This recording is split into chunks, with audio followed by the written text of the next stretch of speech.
आगे बढ़ते हुए ये लोग पहुंच जाते हैं पुराने से खंडर में। बहन कहता है कि ये जगह शायद कोई मिलिट्री फोर्ट, फर कंपनी या कोई चौड़ा हुआ माइनिंग कैंप हो सकता है। बहन अपनी खोज से बहुत खुश था क्योंकि इत्तेफाक से उन्होंने ये जगह ढूंढी। अंदर जाने पर उन्हें कुछ अजीब सा महसूस हुआ। जो चीज इन्हें हैरान कर दी है वो कुछ पौधे थे जिनका इस अंधेरे में उगना नामुमकिन था। फिर कुछ आगे जाने पर इन्हें गहरा गड्ढा मिला जिसके आसपास एक दीवार थी और हैरानी की बात ये थी कि उस गड्ढे तक जाने के लिए सीढ़ियां भी नहीं थी। ये सबका ध्यान अपनी तरफ खींच रहा था, खासकर बच्चों का, जैसे उसमें किसी तरह की शक्ति हो। गड्ढे की गहराई देखने के लिए बहन उसमें एक पत्थर फेंकता है। यकीनन ये बहुत गहरा था। हालांकि दिन का समय था मगर माहौल अजीब सा था, इसलिए ये लोग यहाँ से निकलने की बात करते हैं। मगर बच्चे उस गड्ढे को घूरे जा रहे थे जैसे वो हिप्नोटाइज हो गए हो। स्पेंसर स्पेनिश में कहता है कि नीचे रोशनी है, ये चमकने वाली जगह है। शायद इन बच्चों को नीचे रोशनी नजर आ रही थी मगर बाकी सबको नहीं, क्योंकि नीचे तो सिर्फ अंधेरा था। तभी लूसी की नाक से खून बहने लगा और सब लोग गड्ढे से दूर हो गए सिवाय स्पेंसर के। जब वो लोग लूसी को संभाल रहे थे तो स्पेंसर गड्ढे की तरफ बढ़ रहा था। तभी एली ने उसे देख लिया और बेन उसे गड्ढे में गिरने से बचा लेता है। अगर बेन उसे समय पर ना रोकता तो यकीनन वो नीचे गिर जाता। सभी यहाँ से निकलने में ही अपनी भलाई समझते हैं, मगर यहाँ तक हम ऑडियंस जान गए कि गड्ढे में कुछ है, कोई ऐसी शक्ति जो अब इनका पीछा नहीं छोड़ने वाली। फिर उस वीरान खंडर से वापस आने के बाद सभी साथ बैठकर बियर पीते हैं। थॉमस बेन को बॉटल खोलने की नई ट्रिक सिखाता है जिस पर एली चिढ़ गई कि वो किसी और का टेबल खराब कर रहा है। अब तो बेन और मार्गरेट भी समझ गए कि इन दोनों के बीच कुछ ठीक नहीं चल रहा। बेन थॉमस को अपने साथ ले जाता है जिससे मार्गरेट और एली को बात करने का मौका मिल गया। मार्गरेट उससे पूछती है कि क्या तुम्हारे और थॉमस के बीच सब ठीक है, तो एली बताती है कि एक दिन हम अपने कॉलेज के दो दोस्तों से मिले थे, वो भी शादीशुदा है। उन चारों ने एक साथ रात गुजारने का फैसला किया, मगर उस रात के बाद थॉमस एली से नाराज रहने लगा क्योंकि एली ने कुछ ऐसा किया था जो उसे नहीं करना चाहिए था। अब एली खुद भी बहुत शर्मिंदा थी। उसे लगता है कि शायद उसने थॉमस को धोखा दिया। मार्गरेट के लिए ये सब बहुत शॉकिंग था। वो एली से कहती है कि अगर तुम चाहो तो आज रात तुम्हारे बच्चे हमारे पास रुक सकते हैं ताकि तुम थॉमस से इस बारे में बात कर सको। एली को उसकी ये बात सही लगी। बाहर बेन स्पेंसर के साथ खेल रहा था। वो उसे स्टिक्स को बैलेंस करना सिखा रहा था, लेकिन स्पेंसर इसमें अच्छा नहीं था। जाने से पहले मार्गरेट कहती है कि क्यों ना आज बच्चे हमारे पास रुक जाए। बेन भी इसके लिए मान गया, जिसके बाद एली और थॉमस अपने केबिन में चले गए। यहाँ एक बात समझने वाली है, बेन और मार्गरेट काफी समय से एक साथ है मगर वो बच्चे नहीं चाहते, तो ये बात उन्हें थोड़ा अलग बनाती है कि वो बच्चों को संभालने के काबिल नहीं या वो रिस्पॉन्सिबिलिटी लेना नहीं चाहते। खैर बाद में जब ये चारों गेम खेल रहे थे तो स्पेंसर बेन से कहता है कि मुझे वापस जाना है। बेन पूछता है कि कहाँ जाना है, तो लूसी कहती है कि वो जगह जो चमकती है, यानी वो खंडर जहाँ वो गड्ढा था। खैर ये दोनों उनकी बातों को नजरअंदाज करते हैं। बेन बच्चों का बहुत अच्छे से ख्याल रख रहा था। उसे बच्चों के साथ खेलता देखकर मार्गरेट को लगा कि शायद उन्हें अब अपने बच्चों के बारे में भी सोचना चाहिए, और शायद बेन इसलिए तैयार नहीं क्योंकि मार्गरेट ने इस बारे में कुछ कहा ही नहीं। असल में ये बच्चों की जिम्मेदारी नहीं उठाना चाहते थे। हालांकि बेन ने कभी उसे फोर्स नहीं किया, लेकिन मार्गरेट ने भी बेन से कभी पूछा नहीं कि उसे क्या चाहिए। बच्चे जब सो जाते हैं ये दोनों बाहर आकर ड्रिंक करते हैं। फिर मार्गरेट अपने दिल की बात कह देती है कि आज तुम्हें बच्चों के साथ देखकर मुझे भी ऐसा लगने लगा कि मैं अपने बच्चों के लिए तैयार हूँ। अचानक से ये बात सुनकर बेन थोड़ा सा घबरा जाता है क्योंकि ये दोनों ही अपने करियर पर फोकस करना चाहते थे। खैर बेन बात को आगे नहीं बढ़ाता क्योंकि उस समय मार्गरेट ने काफी पी ली थी, वो अपने होश में नहीं थी। रात बहुत हो गई थी, इसलिए ये दोनों भी सोने चले गए।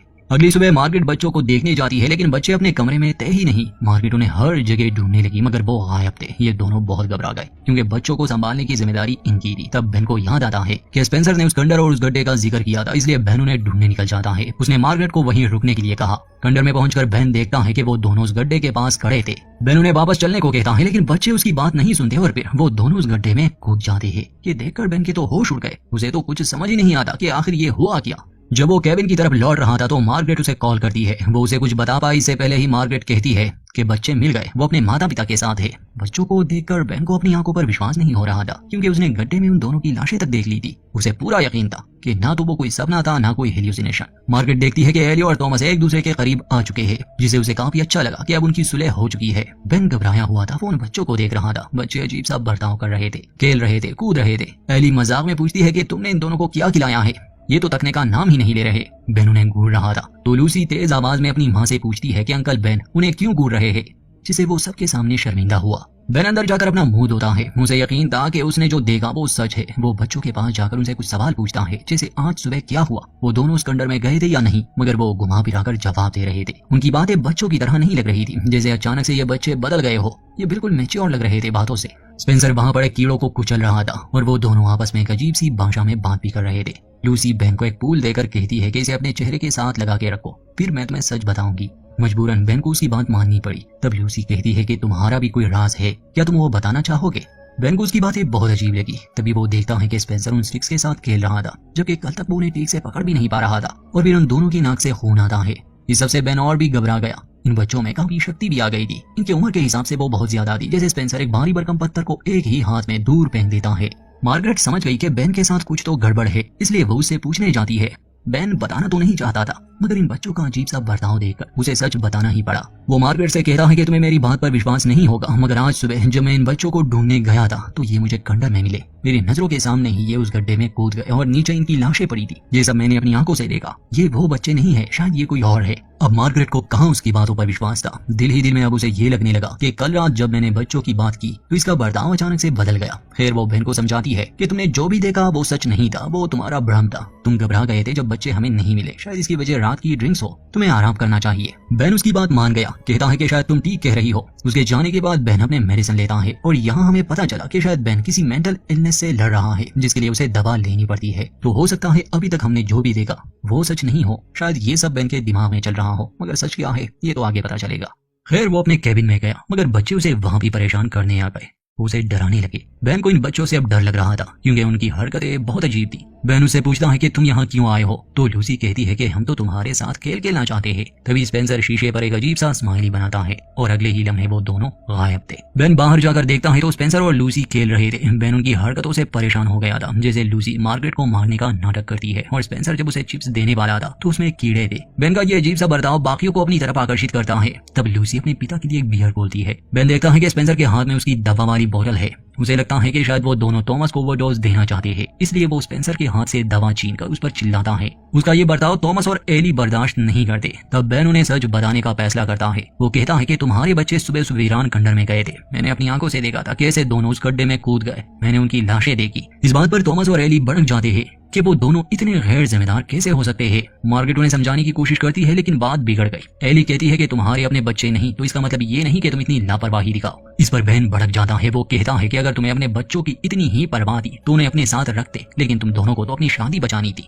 थॉमस बहुत शर्मिंदा था कि एली ने ये सब मार्गरेट को बताया। मार्गरेट बहन की तरफ से माफी मांगती है। तब एली कहती है कि मार्गरेट को बच्चे चाहिए, लेकिन वो ये नहीं चाहती कि तुम उनके पिता बनो, क्योंकि तुम एक पागल सन की हो। इस बात पर मार्गरेट उसे थप्पड़ मारती है। अब कोई भी किसी से बात करने को तैयार नहीं था और यही इन बच्चों का प्लान था, ताकि वो बेन को पागल साबित करे। अब बेन परेशान अपने घर में बैठा था। तब लूसी उसके पास आती है। बेन उसे पूछता है कि तुम लोग कौन हो और मुझसे क्या चाहते हो। तो लूसी कहती है कि हम तो बस तुम्हारे साथ खेलना चाहते हैं। तभी स्पेंसर एक शॉवल से उसे छेड़ने लगा। बेन जब वो उससे छीन रहा था तो वो उसके पेट पर लगा और अब स्पेंसर की सांसें बंद होने लगी। तभी बाकी सब भी वहां आ गए। उन्होंने कोशिश की, लेकिन स्पेंसर सांस नहीं ले रहा था और लूसी उसे देखकर हंसती है। हालांकि यहाँ पर स्पेंसर को हॉस्पिटल ले जाना था, चाहे उसकी सांसें चल रही हो या नहीं। ना ही ये एम्बुलेंस को कॉल करते हैं, ना ही ये खुद उसे हॉस्पिटल पहुंचाते हैं। ये भी एक वीक पॉइंट है इस मूवी में। तो उन्हें लगता है कि स्पेंसर मर गया। एली बेन को घर से बाहर निकालती है और फिर वो पुलिस को कॉल करके सारी बात बताते हैं। मार्गरेट भी शॉक में थी कि आखिर बेन को हो क्या गया है। बेन उसे समझाने की कोशिश करता, लेकिन मार्गरेट उस पर विश्वास नहीं करती। तब बेन उसे अपने साथ चलने को कहता है, ताकि वो उसे उस गड्ढे में स्पेंसर और लूसी की लाशें दिखा सके। मार्गरेट उसके साथ चलने के लिए मान गई, लेकिन जाहिर है वहाँ ऐसा कुछ भी नहीं था। और अब तो मार्गरेट को यकीन हो गया कि बेन पागल हो चुका है और उसने एक मर्डर भी किया। वो वापस घर आती है, जबकि बेन वहीं रुक गया उस खंडर में। घर आने पर लूसी उसके पास आकर कहती है कि मुझे आपको जंगल में कुछ दिखाना है।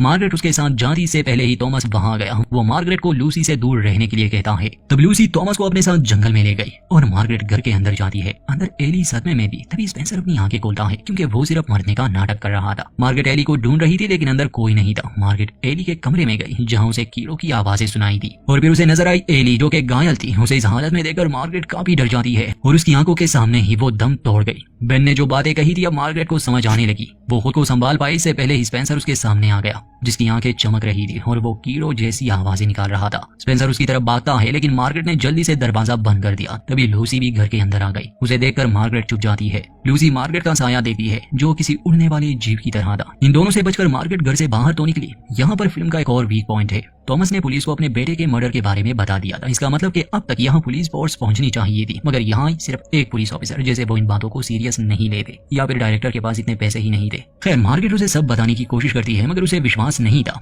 खुद देखने के लिए जब वो घर के अंदर गई तो उसे सिर्फ खून दिखा, मगर लाशें नहीं। ये बताने जैसे ही वो बाहर आने लगी, कोई चीज उसे अंदर खींच लेती है और उसे भी मार दिया गया। मार्गरेट चिल्लाते हुए गाड़ी की तरफ भागती है, लेकिन स्पेंसर उसके पीछे था, इसलिए वो गाड़ी के नीचे छुप गई। इतने में लूसी भी वहां पहुंची। वो दोनों अपने कीड़ों वाली भाषा में बात कर रहे थे। तभी मार्गरेट दिमाग लगाकर थॉमस के फोन पर कॉल में आती है, जिसकी आवाज से दोनों जंगल की तरफ भागते हैं और मार्गरेट बाहर आकर गाड़ी में बैठ गई। तभी वो बहन को देखती है जो घर के अंदर जा रहा था। उसे लेने के लिए वो घर के अंदर गई। वो बहन से कहती है कि हमें निकलना होगा, लेकिन बहन कहता है कि अब यही हमारा घर है, हम अब यहीं पर रहेंगे, तुम मेरे बच्चों की माँ बनोगी और हम अपने जैसे और बनाएंगे। ये सुनकर मार्गरेट समझ जाती है कि ये आदमी बहन नहीं है, इसलिए वो भागने की कोशिश करती है, लेकिन बहन इतनी आसानी से उसे जाने नहीं देता। तब मार्गरेट उसकी मशीटी उठाकर उसके कंधे पर मारती है, जिसके बाद वो घर से भागी। लेकिन सीढ़ियों में बच्चों ने एक रस्सी लगाई थी, जिससे टकराकर मार्गरेट गिर गई। सर पर चोट लगने से वो बेहोश हो गई। जिसके बाद लूसी और स्पेंसर उसे घसीटकर जंगल में ले जा रहे थे। होश में आने पर वो देखती है कि वो उस खंडर में है। वहाँ उस पुलिस ऑफिसर और एली की लाश भी थी, जिन्हें वो दोनों एक एक करके उस गड्ढे में फेंक रहे थे। और अगली बारी मार्गरेट की थी, लेकिन इससे पहले कि वो मार्गरेट को फेंकते, मार्गरेट उन्हें उस गड्ढे में फेंक देती है।